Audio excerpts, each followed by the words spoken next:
একদিন এক ছোট ছেলে বাজারে বাবার সঙ্গে গেল। হঠাৎ সে দেখল এক দোকানদার ওজনে একটু কম দিচ্ছে। ছেলেটি বাবাকে চুপি চুপি বলল, আব্বা, উনি ঠিক ওজন দিচ্ছেন না। বাবা দোকানদারকে বললেন, ভাই, আল্লাহ সব দেখেন, ওজন ঠিক করে দিন।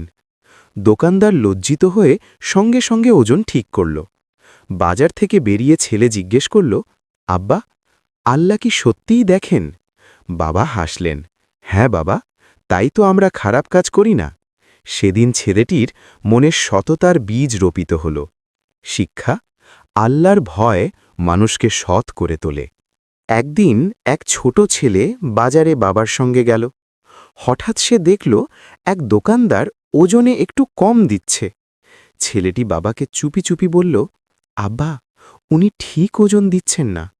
বাবা দোকানদারকে বললেন, ভাই, আল্লাহ সব দেখেন, ওজন ঠিক করে দিন। দোকানদার লজ্জিত হয়ে সঙ্গে সঙ্গে ওজন ঠিক করল। বাজার থেকে বেরিয়ে ছেলে জিজ্ঞেস করল, আব্বা, আল্লাহ কি সত্যিই দেখেন? বাবা হাসলেন, হ্যাঁ বাবা, তাই তো আমরা খারাপ কাজ করি না। সেদিন ছেলেটির মনে সততার বীজ রোপিত হল। শিক্ষা: আল্লাহর ভয় মানুষকে সৎ করে তোলে।